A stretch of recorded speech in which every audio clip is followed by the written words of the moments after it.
have sex standing up. Just don't do it, promise? Okay, everybody take some rubbers.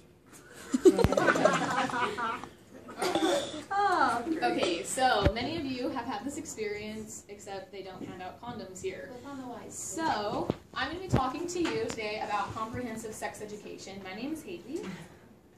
Okay, so today I will be talking to you about sex education in Utah, teen pregnancy and STD prevalence, the opposition, and my challenge to you.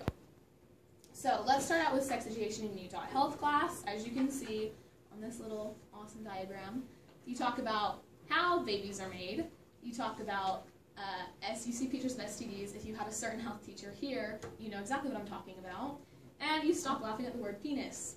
So that's basically all you do in health class. It's not really anything informative. There's no way of how to prevent STDs. There's no talk about how to prevent unwanted pregnancy. As you can see, sex ed in the United States, there are states where sex education is mandated. Utah is one of those. And sex education also has to be medically accurate here. So they can't tell you about the stork. So sex education in Utah, there was a bill passed that they tried to veto. It was a sex education bill, and Governor Gary Herbert decided that to veto the bill, it was an abstinence-only bill. Now, abstinence-only means no sex whatsoever until you're married. And a lot of parents were in shock that, their child would not be receiving any sex education whatsoever, so he decided to veto the bill. This is from thinkprogress.org. Now, the effects of the bill were just this right here. Sex education had to be mandated, and it had to be medically accurate. It did not have to discuss condoms or birth control or anything like that. So, what are the effects of not having comprehensive sex education? So, one of the effects is teen pregnancy. 750,000 girls this year will get pregnant, and that's between the ages of 15 and 19. That's from the nationalcampaign.org. We see so many TV shows like 16 and Pregnant and Teen Mom and all this, saying, oh, teen pregnancy, it's either glamorized or it's terrible. I think we're all old enough to understand that it's it's not fun, it's not easy. But if you ask how comprehensive sex education is going to affect this and change this, we can look at this graph right here. And we can see that the United States has one of the highest rates of teen pregnancy in the world. You look at countries like France or Switzerland, and they're really, really low because they have comprehensive sex education programs. Another, teen pregnancy affects society to a degree beyond what you can even imagine. We all pay taxes. If you have a job, you pay taxes. Well, taxes go towards welfare. Nearly half the moms who have a child between the ages of 15 and 19 go on welfare. It's a $40 billion a year investment. And a child costs $10,000 a year. So as you can imagine, no one has the money for that, especially at that age. And that's going towards welfare, and that's affecting society. The next topic is STDs. As you can see, Utah has one of the highest rates of STDs in the nation. And Utah chlamydia cases, and chlamydia is an STD in case you didn't know, it is raising. It's been raising for the past 5 years, and it continues to raise. I believe this is because there's no sex education here in Utah. You hear about, oh, that's how babies made, but don't have sex because sex is bad.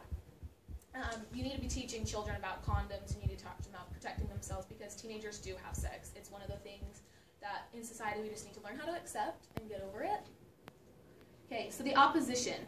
Some believe it will lead to promiscuity. Now, promiscuity is having multiple sexual partners or just sleeping around, basically.